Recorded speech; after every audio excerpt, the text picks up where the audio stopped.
Halo pemirsa, apa kabar Anda hari ini? Senang sekali saya Raden Madlias dapat kembali menemani Anda dalam sebuah program talkshow yang inspiratif. Ini dia Bincang Sehati.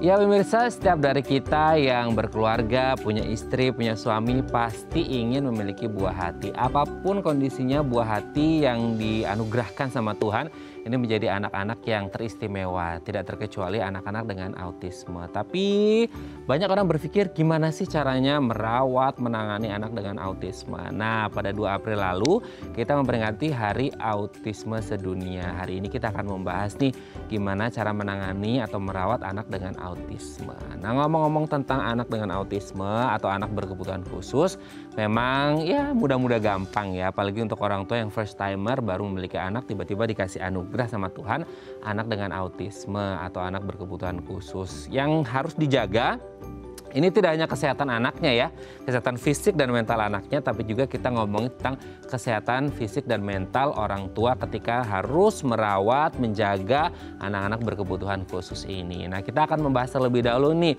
fun fact gimana sih cara merawat kesehatan mental orang tua dengan anak-anak berkebutuhan khusus, karena ini juga penting banget ya. Kita lihat yang pertama, menerima kondisi yang ada. Ketika kita dihadapkan pada satu kondisi yang mungkin agak sedikit berbeda dengan orang tua yang lainnya, pasti akan ada dua rasa yang pasti akan terjadi. Yang pertama adalah denial atau kedua acceptance. Kita bisa menolak kayak, aduh kenapa sih kok kayak gini, kenapa harus Tuhan memberikan ini kepadaku, kenapa begini, kenapa begitu, kenapa aku berbeda, kenapa anakku berbeda. Atau yang kedua nih, acceptance. Kita bisa menerima, oh bahwa ini adalah jalan takdirnya, jalan hidupnya sudah Tuhan gariskan seperti ini. Jadi memang penting bagi kita untuk menerima kondisi yang ada. Semakin kita denial, semakin akan berat kita untuk menjalani kehidupan, semakin berat kita merawat anak kita, dan akan semakin sakit mental kita gitu ya. Jadi yang pertama harus menerima kondisi yang ada. Memang agak berat, tapi kita harus melakukannya ya. Oke, yang kedua adalah bersyukur dan menikmati setiap proses.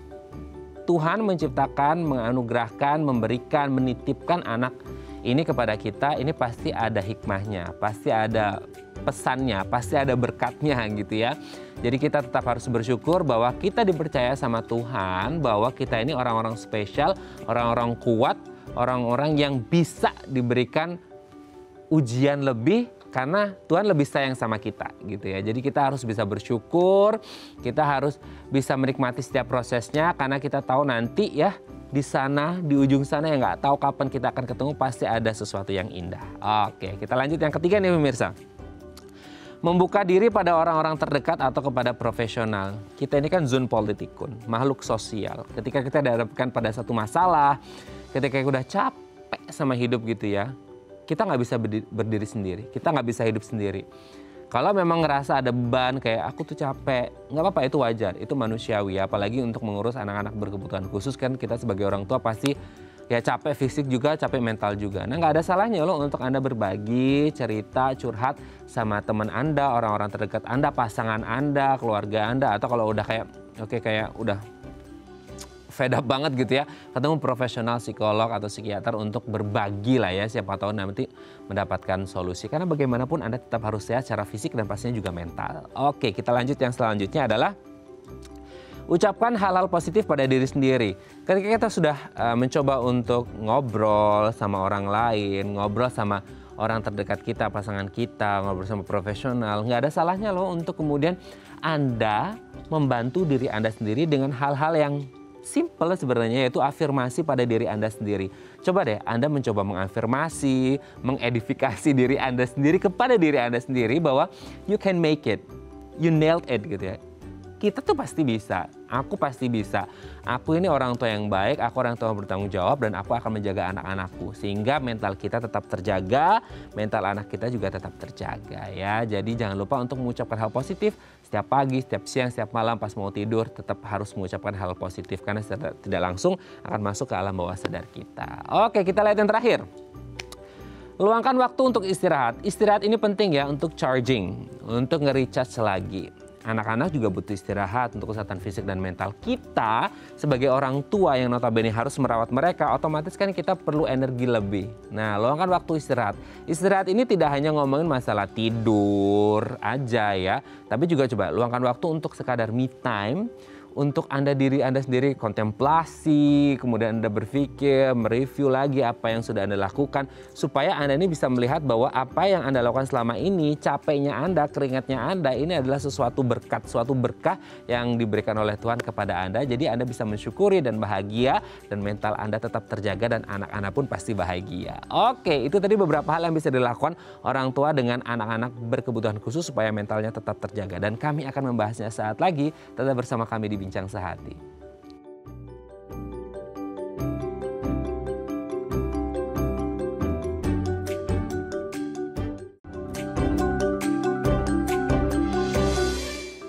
Baik, Anda masih bersama kami di Bincang Sehati, masih dalam rangka 2 April kemarin ya, kita memperingati Hari Autisme Sedunia. Memang berat dan bukan pekerjaan yang mudah ya, tentunya bagi orang tua, apalagi first timer parents yang baru memiliki anak dan harus menjaga anaknya. Perlu kesehatan fisik and mentally as well gitu ya. Jadi dua-duanya, fisik dan mental itu benar-benar harus terjaga dengan baik. Nah, untuk membahas gimana cara menjaga mental orang tua ketika harus menjaga anak-anak berkebutuhan khusus, anak-anak istimewa ini, telah tersambung bersama kami di sambungan Zoom dengan Miss Erika Kamaria Yamin, MPASI psikolog dari Ida Plus. Selamat pagi Miss Erika, apa kabar? Selamat pagi Mas Raden, kabar saya baik. Baik ya Miss ya, oke, semoga kita sehat selalu, baik selalu, bahagia selalu bersama keluarga, pasangan dan juga anak-anak ya. Amin gitu ya, itu harapan kita lah ya. 2022 harus bahagia ya. Harus bahagia dan seterusnya gitu ya. Termasuk orang tua dengan anak-anak berkebutuhan khusus sudah bahagia diberikan kesehatan, sudah bahagia diberikan anugerah sama Tuhan, anak-anak spesial juga penting untuk menjaga mentalnya. Yang pertama adalah menerima kondisi yang ada. Ini kalimat yang simpel sebenarnya Miss, tapi untuk mengaplikasikannya kan menerima kondisi yang ada dengan kondisi yang mungkin agak berbeda dengan orang tua yang lainnya. Gimana caranya supaya orang tua ini mentalnya terjaga dengan menerima kondisi yang ada nih?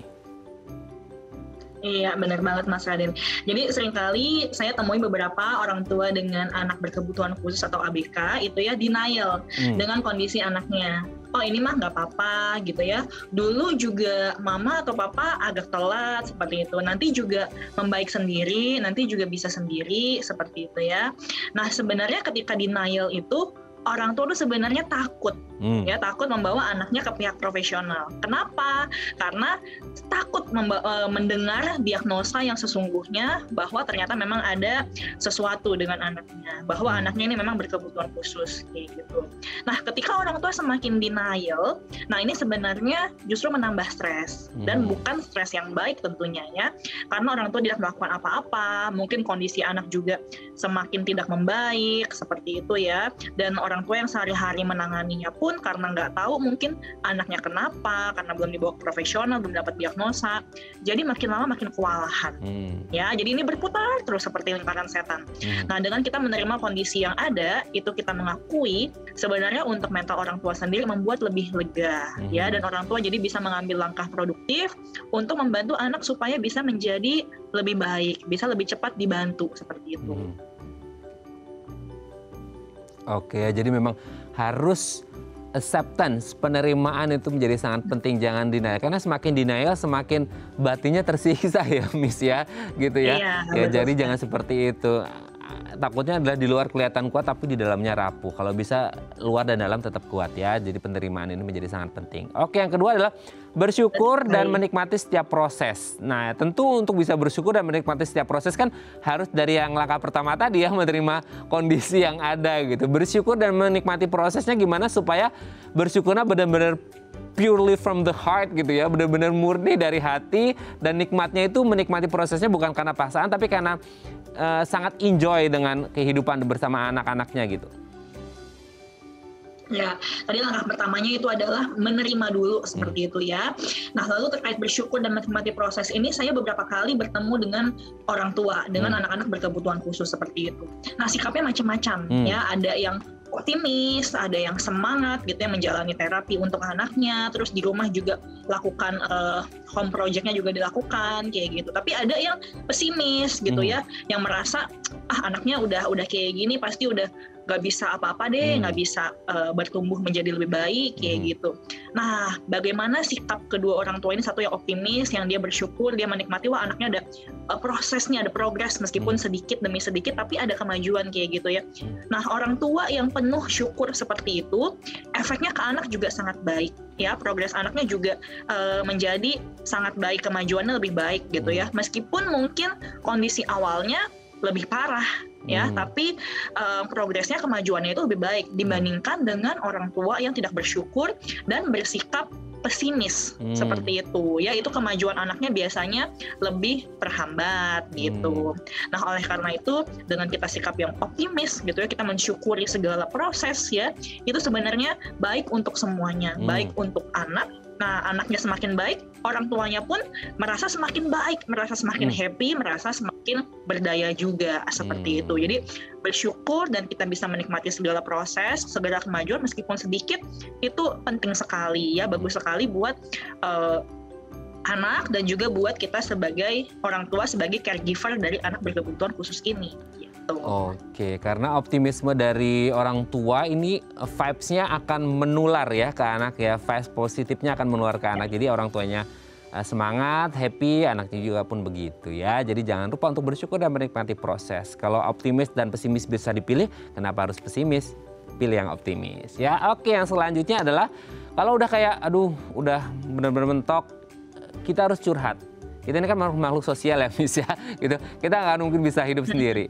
Kita harus curhat ya, orang-orang terdekat, pasangan, keluarga, atau profesional. Seberapa besar sih manfaat kita harus curhat, ngobrol ke orang-orang lain ini? Iya, jadi anak-anak dengan kebutuhan khusus ini mereka memiliki kondisinya masing-masing gitu ya. Tapi yang pasti kondisinya itu berbeda dengan anak yang typical development seperti itu. Jadi anak-anak berkebutuhan khusus ya biasanya dibutuhkan penanganan ekstra ya. Dan orang tua sebagai caregiver ya wajar sekali kalau misalnya merasa lelah. Lelahnya tuh kadang bukan cuma fisik gitu ya. Maksudnya fisik harus mungkin bawa anaknya terapi, terus habis itu harus ada pelayanan ekstra gitu ya untuk anaknya. Tapi juga emosional seperti itu ya, mungkin ada perasaan bersalah kayak gitu, ada merasa sedih atau kecewa gitu ya, burn out kadang-kadang. Nah, oleh karena itu orang tua pun kadang-kadang butuh dan pada kutip tuh healing seperti itu ya istilah yang lagi pakai sekarang ya, untuk menetralisir tadi berbagai emosi negatif yang orang tua rasakan, rasa bersalahnya, rasa kesalnya, mungkin marahnya terhadap diri sendiri terutama gitu ya. Perlu recharge lagi nih energinya gitu ya, karena tadi kan kita sudah bahas bahwa bagaimana semangat optimisme orang tua ini itu pengaruh juga ke kemajuan anak ya.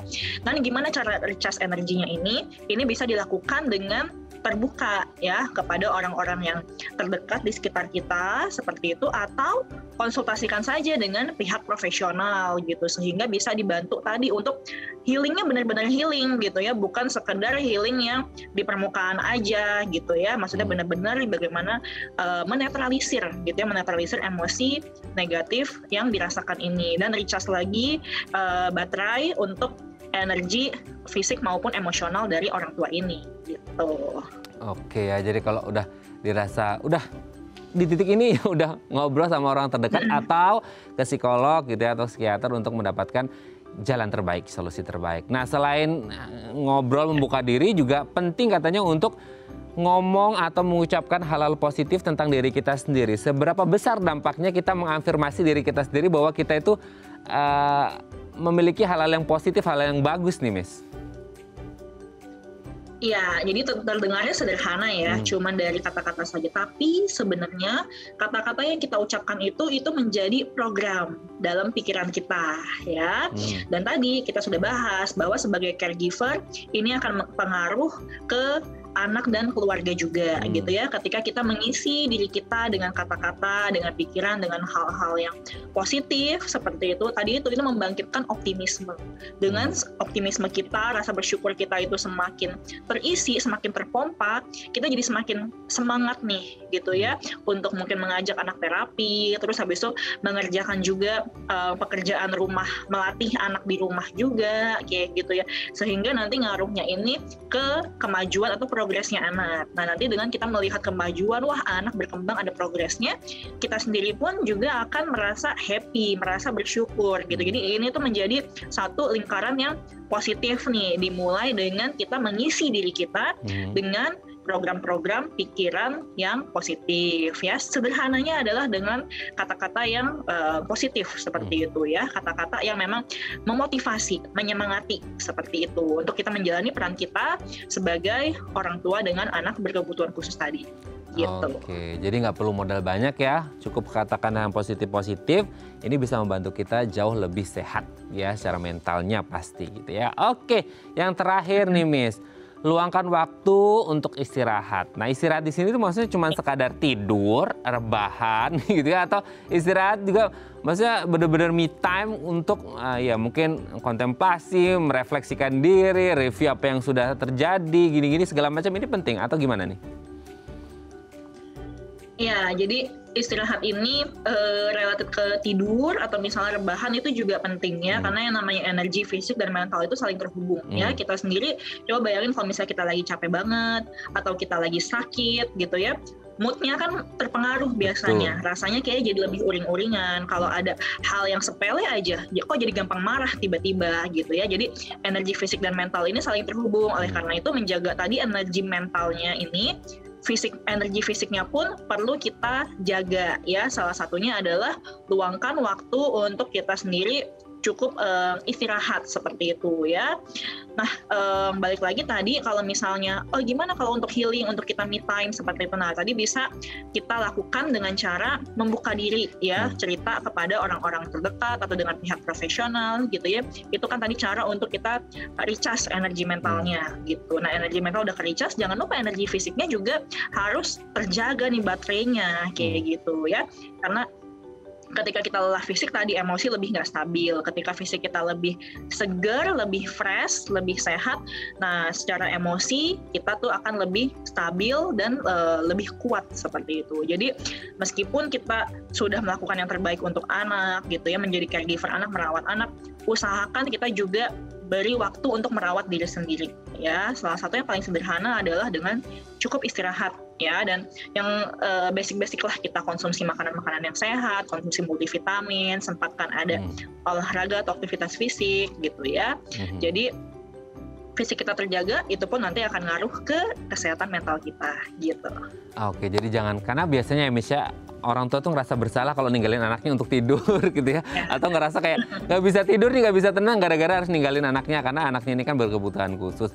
Tetap ya para bunda, para ayah harus tetap istirahat, karena fisik ayah bunda ini tetap dibutuhkan untuk merawat anak-anaknya. Terima kasih Miss Erika Kamaria Yamin, MPSC psikolog dari Ida Plus, sudah berbagi bersama kami pagi hari ini. Semoga ini menjadi bekal yang baik untuk para orang tua dengan anak-anak berkebutuhan khusus. Semoga sehat fisik dan mental orang tua dan juga anak-anaknya. Terima kasih Miss Erika, juga sehat ya bersama keluarga tercinta di rumah. Terima kasih Miss, selamat pagi. Baik pemirsa, selanjutnya kita akan membahas tema kita hari ini. Bagi Anda yang punya pertanyaan, Anda boleh menghubungi kami di nomor 021 290 3244 atau DM Instagram kami di @theifamily. Kami akan kembali saat lagi.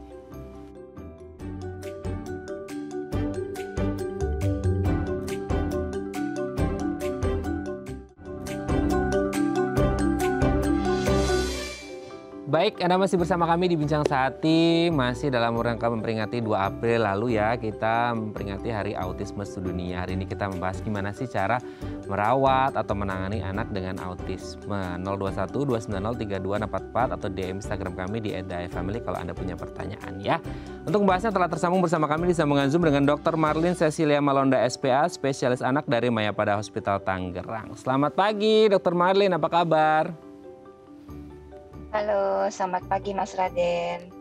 Sehat saya, Mas Raden. Gimana dengan Mas Raden? Sehat dan baik ya dok ya, semoga kita juga semuanya sehat. Aku sehat, terima kasih dok. Dok, hari ini kita akan membahas seputar anak-anak dengan autisme. Kita luruskan definisi dulu dengan autisme ya dok ya, karena di luar sana mungkin banyak orang yang sering dengar autisme, autis gitu, bahkan sering ada yang jadikan jadi meme gitu kan, orang joke-nya jadi lo autis gitu kan. Nah sebenarnya autisme ini apa sih dok? Oke, jadi untuk secara definisi, autisme itu adalah sebuah gangguan perilaku ya. Jadi ada gangguan perilaku disertai dengan gangguan interaksi sosial, plus gangguan komunikasi. Jadi orang autis itu atau anak autis itu memiliki kesusahan dalam hal berkomunikasi dan berinteraksi sosial, plus dia juga memiliki ciri yang khusus, yaitu melakukan gerakan repetitif atau gerakan yang intensitasnya diulang-ulang tapi itu aja gerakannya. Jadi definisinya seperti itu, Mas Raden. Oke, nah ini kan tadi dokter menyebutkan autisme ada dalam tanda kutipnya gangguan. Nah sebenarnya banyak orang berpikir bahwa autisme itu penyakit. Nah apakah memang ini penyakit atau bukan, atau kondisi tertentu atau gimana sih dok? Iya, jadi autisme itu disebut seperti halnya adalah gangguan dalam interaksi sosial dan komunikasi kan Mas Raden. Jadi bukan kita kategorikan dengan penyakit sebenarnya. Jadi lebih ke arah hal perilaku sih. Behavior gitu. Oke. Lalu sebenarnya faktor risiko penyebab pemicu munculnya autisme ini sendiri apa sih dok? Kan mungkin banyak orang berpikir kayak, oh kok kayaknya orang tuanya nggak ada yang riwayat autisme, mungkin ya itu tiba-tiba anaknya mengalami autisme. Apakah dari faktor genetik atau dari gaya hidup orang tuanya atau dari waktu kehamilan atau seperti apa sih dok? Iya, jadi memang ada beberapa faktor yang bisa menyebabkan seorang anak itu mengalami autis. Salah satunya adalah seperti memang kelainan daripada genetik atau mengalami ada turunan autis di dalam keluarga. Yang kedua adalah faktor jenis kelamin. Ya, itu secara penelitian juga sudah ada penelitiannya bahwa kadang anak laki-laki lebih sering daripada anak perempuan. Yang ketiga adalah bisa juga disebabkan oleh misalnya dia mengalami penyakit-penyakit komorbid. Atau yang keempat bisa juga disebabkan oleh kelahiran yang prematur. Jadi semua anak prematur itu memiliki resiko mengalami autism itu 5 kali lipat. Dan juga mungkin ada beberapa penelitian di negara yang lain menyebutkan bahwa usia kehamilan di atas 35 tahun itu memiliki resiko bahwa anaknya bisa mengalami autism. Tetapi semua hal tersebut itu masih berupa penelitian dan tidak ada yang bisa menyimpulkan secara pasti ya Mas Raden, penyebab autism itu sebenarnya 100% apa. Jadi semua itu adalah hal-hal yang kira-kira sudah diteliti, tetapi secara konklusif kesimpulan utamanya itu masih belum ada. Oke. Tapi kalau dari pengamatan dokter mungkin ada data atau dari pengalaman pribadi dokter Marlin sendiri yang penyebab yang paling dominan biasanya dari beberapa tadi ya, mungkin dari genetik, jenis kelamin, kemudian komorbid, dan yang tadi ini sebenarnya yang paling banyak prevalensi yang mana sih dok yang biasa muncul? Ya beragam sih Mas Raden. Jadi tidak bisa, iya betul. Jadi background setiap anak autis itu sangat berbeda-beda. Jadi pada saat muncul gitu misalnya dia ternyata anaknya prematur ya. Kemudian tentu saja secara penelitian itu kan meningkatkan resiko autis secara statistik tuh 5 kali lipat. Kemudian bisa juga disebabkan oleh misalnya dari genetik keluarga juga ada. Jadi sangat beragam Mas Raden. Sangat beragam. Background semua anak autis, iya. Oke. Kalau aku pernah baca nih dok, ada artikel memang kan untuk wanita yang hamil di atas 35 tahun beresiko ya. Tapi maksudnya beresikonya ini ada hubungannya juga dengan mungkin kelahiran anak dengan autisme, ada nggak hubungannya dengan hamil di atas usia 35 tahun? Ya, jadi ada penelitian di beberapa negara berkembang ya. termasuk seperti di Amerika dan Eropa itu. Jadi disebutkan bahwa sekitar 5,7 juta ibu hamil atau yang melahirkan di usia di atas 35 tahun itu kurang lebih sekitar 15-20% itu anak yang dilahirkan mengalami autism. Tapi sebagai penyebab utamanya itu seperti apa memang tidak bisa disimpulkan 100% ya Mas Raden. Jadi penelitian itu sebenarnya bertujuan untuk sebagai seorang untuk setelah berkeluarga, jadi sebaiknya segera untuk memplanningkan rencana kehamilannya, jangan terlalu ditunda terlalu lama, agar selain menyiapkan juga fisiknya, tapi juga menyiapkan mental untuk menjadi seorang orang tua ya di kemudian hari. Jadi penelitiannya sebenarnya tujuannya seperti itu. Oke, nah ini memang ada faktor risiko dari usia kehamilan si ibu ya, maksudnya 35 tahun berisiko gitu, meskipun penyebab utamanya juga belum ya jelas seperti itu, tapi tetap ada faktor risiko di sana. Nah dok, kalau kita kan taunya ya autisme ini memang dari anak-anak gitu ya, tapi ada nggak sih dok maksudnya kasus yang ternyata autisme dideteksinya setelah dewasa gitu, remaja ke dewasa gitu, ada nggak atau memang semuanya itu terjadi pada anak-anak? Iya, jadi sebenarnya ada benang merahnya juga nih Mas Raden ya. Jadi kita nggak mungkin serta-merta pada saat usia dewasa kita langsung diagnosa anaknya itu autis. Nggak bisa ya, karena pasti sudah ada tanda-tanda dan ciri-ciri yang terjadi pada masa usia kanak-kanak. Mungkin hal tersebut terjadinya ringan, sehingga orang tua miss untuk mendeteksinya. Ya, pada saat dia sudah remaja ataupun sudah dewasa, dia mengalami karena dia memiliki gangguan interaksi sosial dan juga gangguan komunikasi, akhirnya dia mengalami depresi ya, yang berkepanjangan. Nah itu yang akan membuat seseorang itu bisa kita kategorikan dengan autism yang terdeteksi pada saat usia dewasa. Tapi pernyataan ini jangan digeneralisasi ya, pada semua orang depresi makanya dia autis, jangan ya. Makanya kita memang harus menerapkan assessment atau screening yang lebih dini pada anak-anak dengan gangguan komunikasi dan perilaku di usia dini, sehingga tidak mengalami keterlambatan di kemudian hari dan mempengaruhi kualitas hidupnya di masa mendatang. Oke, jadi jangan self-diagnose ya dok ya, depresi, autis, jangan seperti itu. Tetap harus konsultasikan ke dokter juga, jangan digeneralisir. Nah, kan tadi dokter menyebut ketika pun dewasa terdiagnosis pasti ada bibit-bibitnya sedari anak-anak kan tadi dokter menyebut. Nah sebenarnya gejala apa sih dok yang umumnya terjadi ketika anak ini mulai tanda-tandanya menuju ke autisme gitu? Ya, jadi pertama itu kalau untuk anak usia 6 bulan sampai 11 bulan itu kalau dipanggil namanya dia belum menoleh ya. Jadi udah dipanggil misalnya halo, hai gitu, namanya A, B gitu, tidak noleh ya. Kemudian yang kedua adanya keterlambatan. Jadi usia 16 bulan dia belum ada satupun kata yang diucapkan berarti ya. Jadi tidak ada kata dimengerti sampai usia 16 bulan. Kemudian anak senang sekali untuk melakukan gerakan repetitif atau gerakan yang berulang. Seperti dia lihat mobil tapi yang diputar ban mobilnya aja. Kayak gitu. Jadi dan juga usia di atas 2 tahun belum bisa merangkai kata ya. Misalnya mama ayo saya mau ini kayak gitu. Jadi red flag yang pertama adalah di usia paling dini itu 6 sampai 11 bulan pada saat dipanggil itu dia tidak menoleh. Oke ya, berarti itu memang gejala-gejala khas yang akan muncul dan orang tua harus notice seperti itu. Kalau udah kayak gitu apa yang harus dilakukan selanjutnya?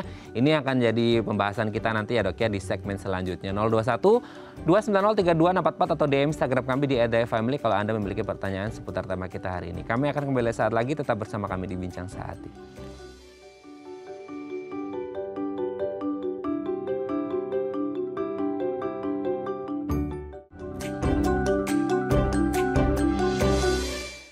Baik, Anda masih bersama kami di Bincang Sehati. Kalau Anda punya pertanyaan seputar anak-anak dengan autisme 021 290 3244 atau DM Instagram kami di The Family. Kita masih bersama dengan Dr. Marlene Cecilia Malonda SPA, dokter spesialis anak dari Mayapada Hospital Tangerang. Dok, kita lanjut lagi. Tadi kan di segmen sebelumnya Dr. Marlene udah menyebut nih gejala-gejalanya gitu ya. Nah, dari gejala-gejala ini sebenarnya bisa dibedakan nggak sih dok? Maksudnya ada nggak jenis-jenis autisme mungkin yang ringan, sedang, berat gitu dok? Oke. Jadi untuk autism sendiri memang memiliki klasifikasi ya, mild, moderate, sama yang berat.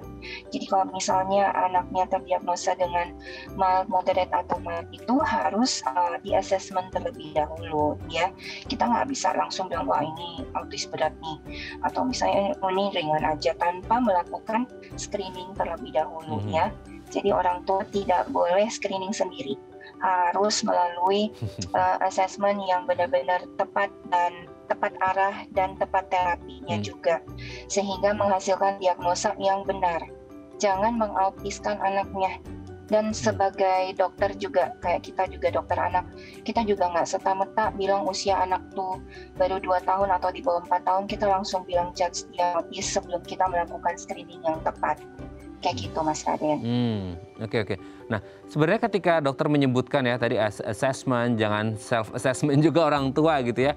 Anak dengan autisme ini sebenarnya pemeriksaan seperti apa dok yang dilakukan untuk mengetahui, kan dokter anak juga pasti nggak serta-merta tadi dokter Marlene menyebut 2 tahun, sebelum 4 tahun langsung mendiagnos ini autisme gitu kan. Nah sebenarnya pemeriksaan apa aja sih dok yang dilakukan ketika mungkin orang tua udah mencurigai anaknya kok kayaknya ada yang mirip-mirip yang disebutin sama dokter Marlene tadi gitu. Ya, seperti yang tadi saya sebutkan mengenai gejala daripada autism sendiri adalah seperti kayak gini. Dipanggil di usia 6 sampai 11 bulan, namanya dipanggil itu dia tidak noleh. Berarti kan kita tetap harus melakukan yang namanya screening pendengaran ya Mas Raden. Takutnya anaknya itu mengalami gangguan pendengaran juga. Jadi makanya semua bayi baru lahir pada saat ini memang wajib untuk kita screening pendengarannya untuk mencegah terjadinya tuli atau nggak bisa dengar ya di kemudian hari, dan juga sebagai diagnosanya itu untuk ketulian itu kita singkirkan ya. Jadi buat orang tua di rumah sakit Mayapada juga kita punya namanya alat UAE atau acoustic emission screening pada semua bayi baru lahir untuk menghindari diagnosa screening ketulian ya. Yang kedua adalah kita harus melakukan assessment terlebih dahulu ke dokter anak. Dengan cara dokter anaknya pasti akan melihat dulu apakah seseorang ini atau anak ini mengalami keterlambatan di bidang-bidang tertentu.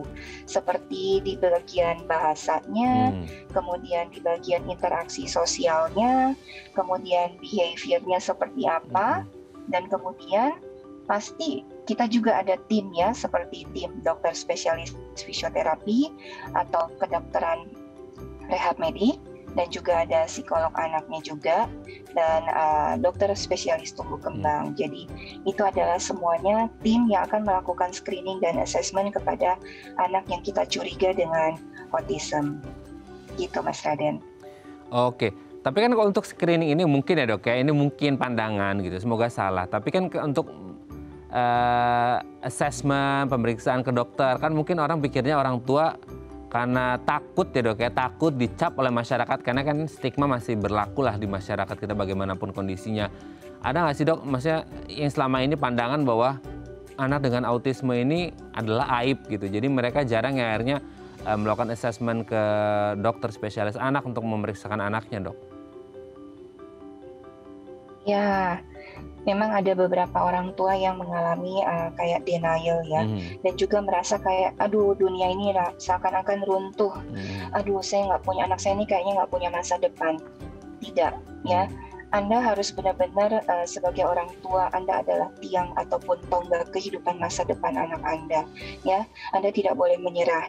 Justru sebagai orang tua kita harus melakukan yang namanya screening dan assessment agar supaya anak itu di kemudian hari menjadi lebih mandiri. Kenapa? karena kita sebagai orang tua akan semakin tua. Kita nggak selamanya akan bisa menopang anak kita dengan gangguan interaksi dan komunikasi kan. Jadi sebagai orang tua yang baik, sebagai orang tua yang semangat, ayo lakukan screening secepatnya dan lakukan terapi secepatnya yang tepat ya, agar supaya kemandirian anak-anak di kemudian hari itu bisa ada. Kemudian setidaknya dia bisa mengurus dirinya sendiri dan juga dia bisa untuk misalnya melakukan kegiatan hariannya secara mandiri seperti makan sendiri, mandi, kemudian membersihkan diri sendiri ya. Dan nanti untuk masalah kognitifnya atau mungkin sekolahnya dan bagaimana itu kita pikirkan belakangan dulu. Yang penting anaknya bisa mandiri dulu dan melakukan interaksi sedikit secara mandiri ya. Seperti itu. Dan jangan jadikan itu sebagai aib. Jangan, nggak boleh banget. Nggak boleh banget ya Ayah Bunda ya. Oke Dok, sebelum kita lanjut ini ada DM Instagram dari pemirsa, kebacakan ya Dok ya. Ini dari Bu Indah. Dok, saya memiliki anak dengan autisme, laki-laki usia 9 tahun. Dia itu sering banget tantrum. Wah, kalau tantrum ya. Dan kami sering kewalahan. Apa sebaiknya kami lakukan ketika anak kami tantrum ya Dok? Terima kasih. Tantrum ini sangat momok juga nih Dok untuk orang tua udah kewalahan, kalau udah ngamuk gitu ya, udah bingung. Gimana sih Dok cara menangani anak yang tantrum? Apalagi kalau ini cowok ya, itu usianya apa? Usia 9 tahun dan cowok pasti tenaganya juga lumayan ekstra itu Dok. Ya, jadi kan anaknya sudah terdiagnosa dengan autis. Berarti kan harusnya sudah mengalami atau udah menjalani beberapa screening dan juga terapi ya untuk anak tersebut. Harusnya ibu mengetahui beberapa triknya, antara lain misalnya pada saat dia mengalami tantrum, ya kita usahakan untuk tetap tenang. Karena kalau kita juga emosi dan anaknya juga sedang mengalami emosi yang sangat tinggi, yang terjadi adalah anaknya akan semakin tantrum ya. Yang kedua, orang tua harus bersikap tenang ya, diam aja.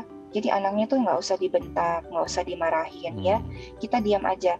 Kita lakukan yang namanya metode flat face ya. Kita tidak menunjukkan reaksi ataupun emosi apapun kepada anak tersebut. Sehingga pada saat dia melihat reaksi dan respons emosi dari orang tuanya, dia juga pasti akan seperti, oh ya mama saya juga nggak gini kok, ya udah nggak dipukul, tidak dimarahin, ya sudah, lama-lama dia capek, lama-lama dia akan tantrumnya akan sedikit berkurang. Tapi ibu harus tahu bahwa anak di usia di atas 4 tahun atau di atas usia 5 tahun dengan tantrum, masih dengan tantrum, apalagi ini udah usia 9 tahun ya, silakan untuk lebih menggiatkan kembali untuk terapinya. Karena dengan terapi itu bisa mengurangi sedikit tantrum dari anak tersebut. Oke, dilanjutkan lagi terapi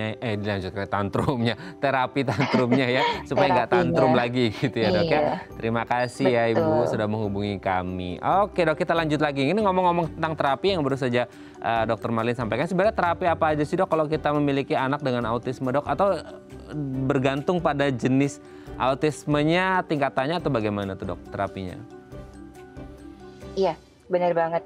Jadi ada kan biasanya ya kalau udah di usia prasekolah baru kita akan menentukan gejala autisnya ini ringan, sedang ataukah dia memang berat, sehingga kita bisa memasukkan anak tersebut ke sekolah-sekolah yang lebih khusus apabila dia mengalami autisme yang berat.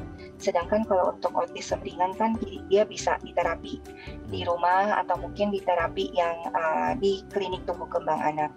Jadi beberapa istilah terapi autisme itu ada seperti sensori integrasi, kemudian ada okupasi terapi, ada juga disebut dengan ABA terapi atau behavioral terapi dan sebagainya. Dan yang terakhir mungkin terapi bicara dan juga ada juga terapi fisioterapi. Jadi itu beberapa istilah yang harus dikenal sama orang tua yang akan membawa anaknya terapi untuk autism. Oke, berapa lama sih Dok akhirnya terapi ini harus dilakukan gitu ya, kan kita berpikirnya anak ini kan tetap harus mandiri, tapi berapa lama terapi dilakukan dan biasanya setelah berapa lama terapi ini bisa membuahkan hasil Dok? Ini kadang-kadang orang tua nggak sabaran nih Dok, gitu. Betul. Nah ini benar banget Mas Raden. Jadi saya hanya mau pesan satu kepada orang tua yang memiliki anak dengan gangguan autistik ya. Jadi mohon tolong untuk sabar, itu nomor 1. Yang kedua, Anda harus konsisten. Karena kalau Anda tidak konsisten untuk membawa anak Anda untuk terapi, nggak bisa. Karena terapi itu harus benar-benar berkesinambungan dan berlanjut. Tidak bisa kayak kita bilang gini, oh ya ini kayaknya udah bisa ngomong kok, ya udah kita putuskan aja terapinya. Nggak bisa, ya karena itu akan berpengaruh di next step-nya. Makanya kalau misalnya dia, mami atau orang tua udah bilang, ya udah nih, udah mulai bisa satu kata. Ingat, itu baru satu kata. Sedangkan anak harus bisa merangkai kata. Yes. Ya, kayak gitu. Untuk meningkatkan kemampuan sosial dan kemampuan skill komunikasinya di kemudian hari. Jadi nggak bisa putus aja di seperti itu. Jadi harus konsisten banget dan sabar. Kapan? Ya kita nggak pernah tahu. Ya biasanya terapisnya atau tim dokter anaknya, dokter tumbuh kembangnya, dan dokter rehabilitasi mediknya akan bilang, oke, anak ibu ini udah selesai, kita mungkin sudah akan mengurangi frekuensi untuk terapinya, dan anaknya harus dimasukkan stepnya seperti ini, seperti itu, baru ibu lakukan sesuai dengan tips yang dianjurkan. Tapi kalau belum ada dikurangi terapinya, dikurangi ini itunya, jangan sekali-sekali untuk stop ya. Step back. Iya, nanti anaknya akan mengalami regresi dan kita nggak akan tahu penanganannya setelahnya apa. Bisa jadi malah jauh lebih complicated gitu ya dok ya. Makanya kalau ada terapi harus sustain, harus komitmen dari awal gitu ya, sampai benar-benar terlihat tumbuh kembangnya gitu. Dan pokoknya semua harus dikonsultasikan ke tim lah ya untuk tumbuh kembang si anak. Jangan akhirnya self diagnose sendiri, memutuskan semuanya sendiri-sendiri semua. Tidak boleh seperti itu ya. Oke dok, ini sudah dibahas semuanya. Nanti di segmen terakhir kita akan mencoba membahas tips secara umum untuk orang-orang tua dengan anak autisme ini merawatnya seperti apa. Karena tidak hanya ngomongin kesehatan fisik juga, tapi mentalnya juga harus tetap dijaga ya, antara anak dan juga orang tua. Nanti akan kita bahas di segmen terakhir. 021-290-3244 atau di Instagram kami di @dayafamily kalau Anda punya pertanyaan. Kami akan kembali saat lagi.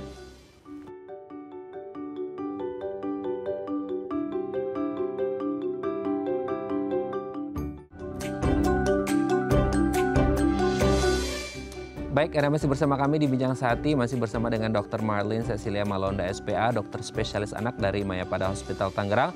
Dok, di segmen terakhir ini kita akan membahas tips secara umum merawat anak dengan autisme ya dok. Yang pertama adalah yang penting ya, tadi dokter juga sempat menyebut di sebelumnya, sabar, berlapang dada.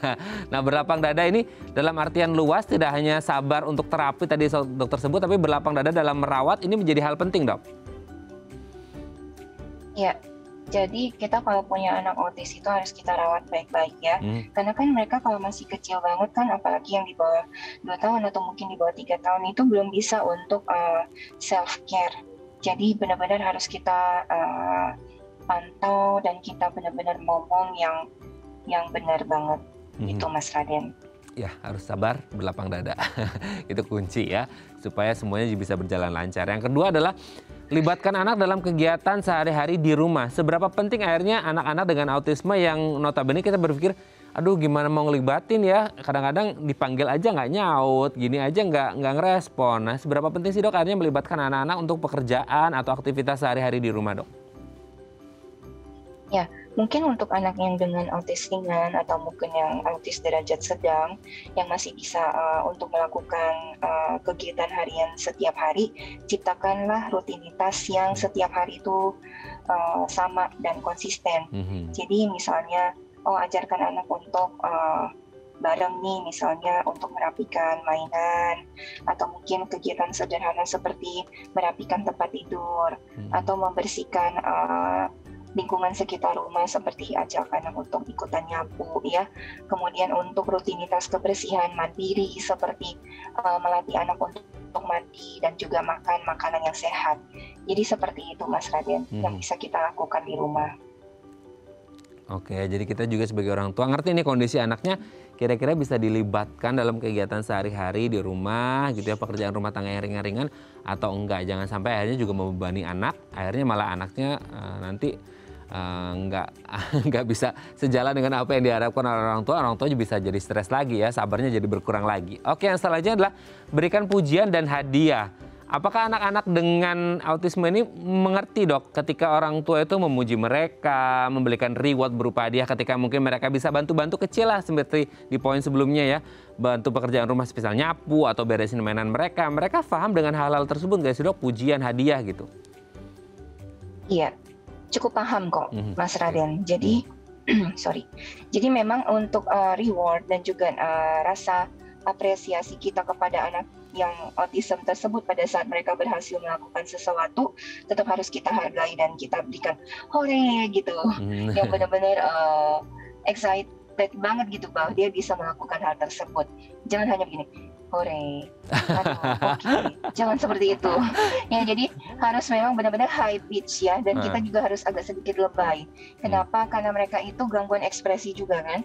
Jadi kita harus berekspresi seperti ya agak lebay sedikit supaya mereka lebih lebih sinyalnya lebih gitu. Oh, bahwa ini orang yang menterapi, orang tua di rumah ternyata memberikan penghargaan pada saya bahwa saya bisa untuk melakukan sesuatu. Oke, gitu. Kalau hore semangat, ye gitu. Ye, iya, semangat juga. Hore. Iya. Kan happy, harus menularkan kehappy-annya gitu ya. Betul. Yang betul terakhir banget. Dok, iya. Kenali potensi anak. Nah, biasanya kan kita melihat anak-anak autisme ini adalah mereka tuh punya skill yang tidak biasa dibandingkan dengan anak-anak yang pada umumnya kan, Dok, mereka bisa kemampuan menghitung, menggambar atau apa segala macam itu luar biasa. Kenali potensi anak juga penting, Dok, atau gimana caranya nih? Betul, makanya yang kita sebut tadi dunia seakan runtuh pada saat anak kita terdiagnosa autis. Padahal kan enggak ya.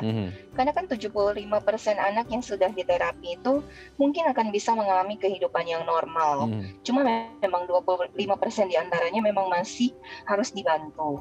Tapi 75% itu sangat berarti apabila Anda melakukan terapi assessment yang tepat banget, yang seperti saya bilang dari sebelumnya. Karena itu akan menentukan masa depan dan mungkin Anda akan menemukan bakat anak Anda yang tidak Anda ketahui. Ya, jadi seperti itu, Mas Raden. Oke, jadi jangan khawatir, jangan takut untuk melakukan assessment. Karena tadi kan seperti Dr. Malin sebutkan, dengan adanya assessment, dengan terapi yang tepat, konsisten, kalau Anda berpikir awalnya, aduh, dunia runtuh, ternyata ada skill. Kan sering kita lihat ya, Dok, ya, di sosmed itu banyak anak-anak autis itu ya yang punya skill yang sangat luar biasa. Kemampuan menghitung, kemampuan menggambar, kemampuan imajinasi, ada yang lukisannya bahkan harganya sampai mahal banget gitu ya. Ini menandakan bahwa ada potensi jika Anda bisa konsisten merawat dan menterapi anak Anda. Karena kita tidak ada yang tahu ternyata ada anugerah besar di balik apa yang Anda alami selama ini. Terima kasih Dr. Marlin sudah berbagi bersama kami. Semoga ini menjadi pencerahan untuk para orang tua yang punya anak-anak spesial. Terima kasih, Dok. Sehat selalu. Salam untuk keluarga di rumah dan teman-teman di Mayapada Hospital Tangerang. Selamat pagi, Dok. Oke, sampai jumpa. Sampai jumpa. Oke, pemirsa, itu tadi perbincangan kita dengan Dr. Marlin. Semoga bermanfaat dan tetap semangat buat Anda yang memiliki anak-anak spesial. Saya Raden Matlias pamit. Sampai jumpa dan selamat beraktivitas. Dan tetap semangat berpuasa untuk Anda yang menjalankannya.